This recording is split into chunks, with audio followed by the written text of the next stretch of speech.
Assalamualaikum warahmatullahi wabarakatuh. Apa kabar semuanya hari ini? Semoga semuanya dalam keadaan sehat walafiat dan tidak kurang suatu apapun. Ya, alhamdulillah hari ini adalah pertemuan pertama kita di PJJ Mapel TDPLK.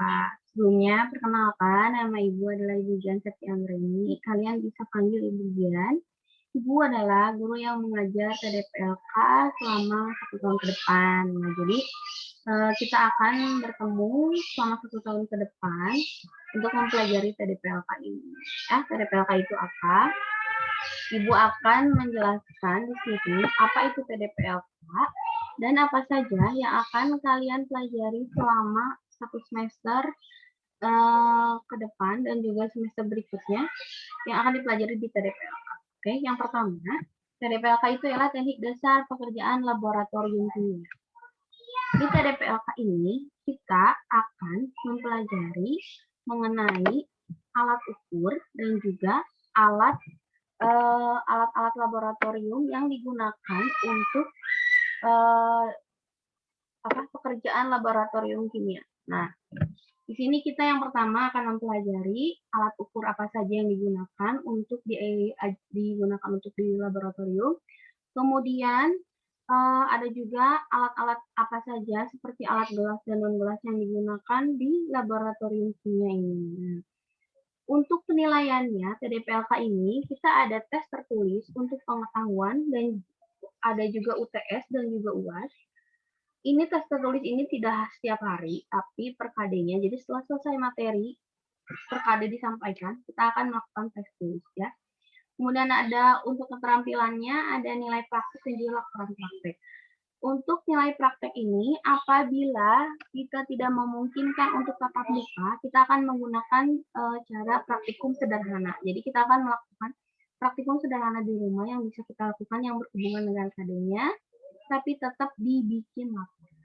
Oke, itu yang pertama kita pelajari. Nah, sebelum kita lanjut ke yang berikutnya, di sini ada contoh-contoh alat yang biasa digunakan di laboratorium kimia. Nah, ini beberapa nanti akan kalian temui di laboratorium kalau kita tatap muka, atau kalian nanti akan menggambarnya ya untuk pertemuan berikutnya. Kalau sekarang tidak.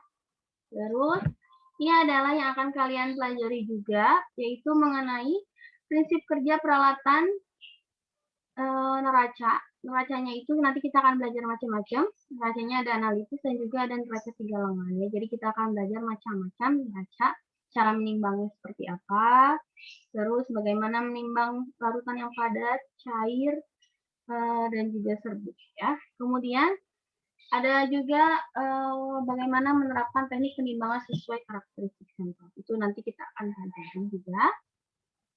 Nah, ini adalah jenis-jenis neracanya. Neracanya ada yang 3 lengan, ada 2 lengan, ada digital. Digitalnya itu ada 2, ada yang tertutup dan juga ada yang biasa terbuka seperti di sini. Ya, itu yang akan kita pelajari.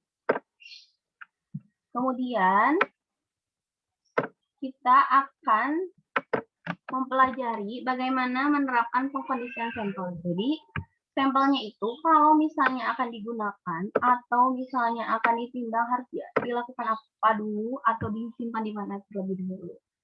Kemudian kalian juga akan belajar mengenai penanganan limbah non-B3 berdasarkan sifat dan karakteristiknya. Nah, kenapa kita di sini menanganinya limbah non-B3? Karena non-B3 itu kan tidak berbahaya dan beracun. Nah, kalau misalnya yang B3 itu biasanya harus penanganan khusus, biasanya dikirim ke tempat untuk pengolahan B3 ini karena sangat berbahaya kalau terhirup sama kita dan juga terkena tubuh kita gitu. Ya. Nanti kita juga akan belajar apa saja yang termasuk B3 dan non B3 itu. Ini adalah yang akan kalian pelajari di semester 2. Di semester 2 ini kalian akan menganalisis kelayakan penyimpanan dan pembuangan bahan kimia. Jadi mana yang masih layak simpan dan juga mana yang harus dibuang sesuai hasil analisisnya. Nah, kemudian kalian juga akan mempelajari konsep dasar ilmu kimia dalam percobaan kimia. Itu yang akan kalian pelajari di semester 2. Terus yang berikutnya, kalian akan mempelajari konsep-konsep reaksi kimia dalam perhitungan stoikiometri. Nah, di sini kalian mulai menghitung. Jadi di sini kalian di semester 2 ini mulai banyak menghitung. Sebenarnya semester 1 juga ada perhitungan, tapi tidak sebanyak di semester 2. Di semester 2 ini perhitungan kimianya lumayan banyak, kalian belajar banyak perhitungan, nanti Ibu ajarkan. Nah, kemudian stoikiometri ini nanti akan digunakan untuk perhitungannya itu untuk membuat reaksi kimia. Jadi kalian akan membuat larutan yang sebelumnya telah dihitung bagaimana. Karena membuat larutan itu tidak bisa asal-asalan. Jadi harus dihitung dulu kebutuhannya dan larutannya butuhnya berapa banyak, dihitungnya menggunakan perhitungan stoikiometri ini, baru kalian membuat larutan. Nah, kemudian setelah dibuat larutan, kalian akan mengecek larutannya. Di sini menganalisis sifat-sifat bahan kimia dan pembuatan larutan reagensia.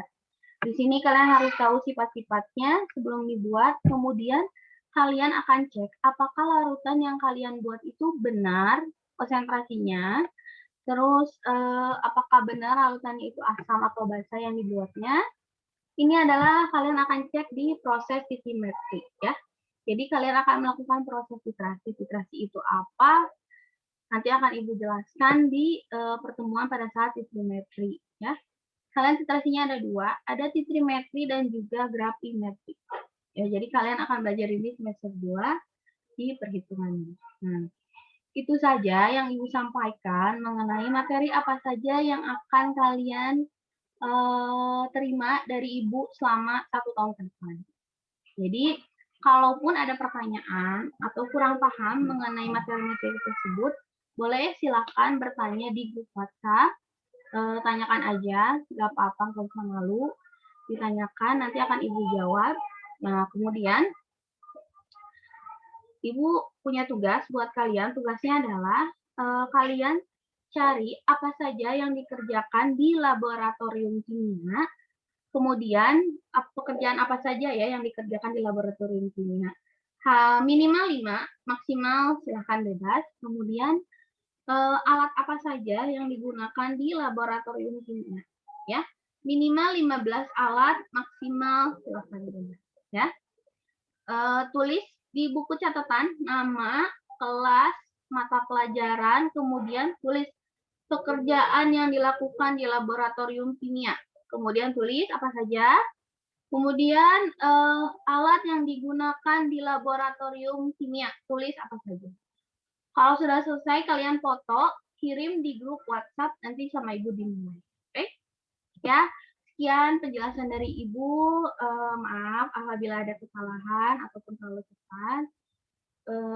Mungkin untuk hari ini pertemuan pertama Ibu tidak bisa Zoom dulu. Mungkin untuk pertemuan berikutnya diusahakan karena kesehatan Ibu kurang baik ya, karena sedang tidak enak badannya, sedang sakit leher, jadi tidak bisa untuk Zoom.